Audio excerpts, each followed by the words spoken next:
Hey YouTube, it's Dimitri, and today we're going to talk a little bit about career advice. We're going to talk mainly about PhDs and masters and bare minimums in quantitative finance and jobs in general. So this is kind of pending in the fact that I wanted to make a video on PhD and masters-ish, and I've made a video in the past on it. And then today I was just kind of online looking at Quant, and there's this article here by Peter Wagner. So he's written this article, I believe this is from, 2014. And it's still going today. It's still super popular on QuantNet. I think it's really good, but it's basically talking about, the value of a PhD and an MFE degree, somewhat in quantitative finance.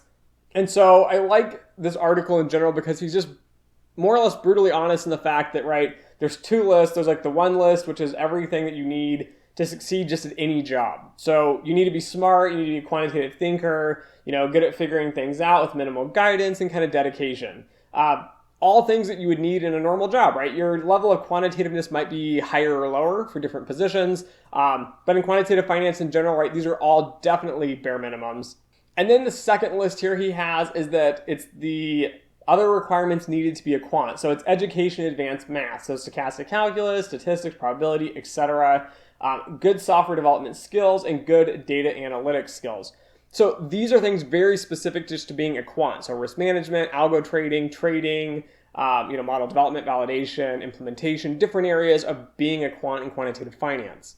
And then he goes to point out, which I've mentioned in my other videos, right, like PhDs are usually preferred just because of the skills that you learn and the dedication that these individuals are willing to put in, right? You're willing to put in, 5 to 7 years. You're willing to write papers and do a lot of rigor and research. And these are all things that are just very naturally things that we want in the industry. And it doesn't mean you don't have them as a master student, but most people that would want those skills and enjoy doing that would just naturally go get a PhD, okay?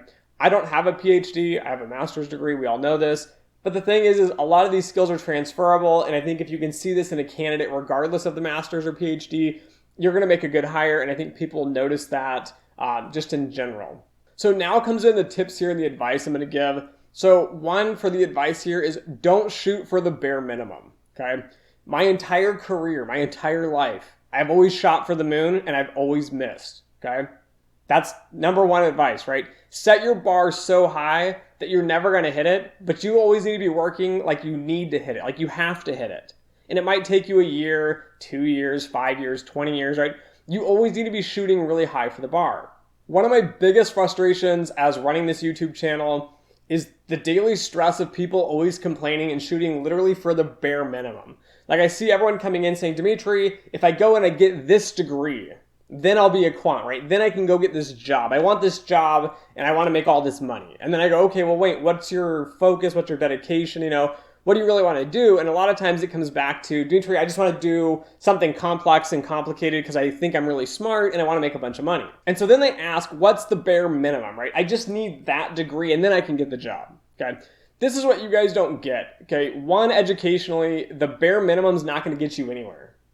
Because when you apply for a quantitative finance job, there's thousands of people applying for these jobs. So if there's one job and 100 applicants, for example, and you have the bare minimum requirements, whereas say 50 of those people all have the right degree, the excitement, the experience, the expertise, they've put in all this extra time into learning things above and beyond what was taught in school, they're going to interview better, they're going to do better, they're going to get the job. It doesn't mean that you have to have the world's best degree. Doesn't mean you have to have, the highest GPA and the highest GRE score. But what it does mean is that you need to shoot a lot higher than the bare minimum. While there are examples, and I can pull examples from people I've worked with, of students that went to pretty terrible institutions in general for education, had average GRE scores, average GPAs, and had these really good jobs. What sets them apart a lot of times are all these soft skills that it's hard for me to teach you and it's hard for you to learn yourself. Like in this list here, right? He mentions, dedication, good at figuring things out with minimal guidance, quantitative thinkers, and very smart. These are things I can't force you to do, right? And there's no certificate for this. So being very smart, for example, it doesn't mean you're very smart because you have a piece of paper that says you have a master's or a PhD. It helps indicate that. But in an interview and when you're talking to people, when you're working with people, I want to see this.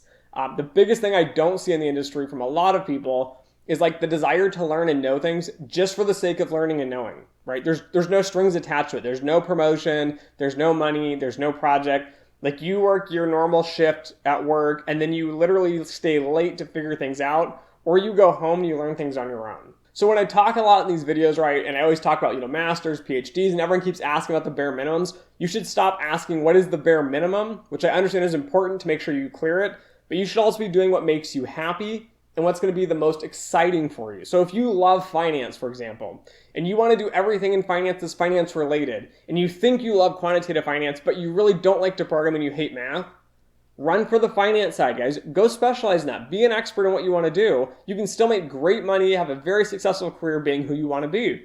At the other side, right, if you kind of like finance and it's kind of interesting, but you really love stats and math and programming and it gets you all excited, right, go into something like that. It doesn't have to be quantitative finance. That's one route. You might go into programming and like technology realm. So maybe you do some math, you do some stats, but you absolutely love to program. It's the number one thing that just gets you out of bed in the morning. It's the number one thing in your career that really excites you. Then try to find jobs where you're going to do mainly programming, right? Stop worrying about these bare minimums like, oh, I need this bare minimum to do this job and get this entry position, because I'm going to explain something to you in my career. My learning and my academic portion here at one of the world's top universities was a small fraction of what I actually know.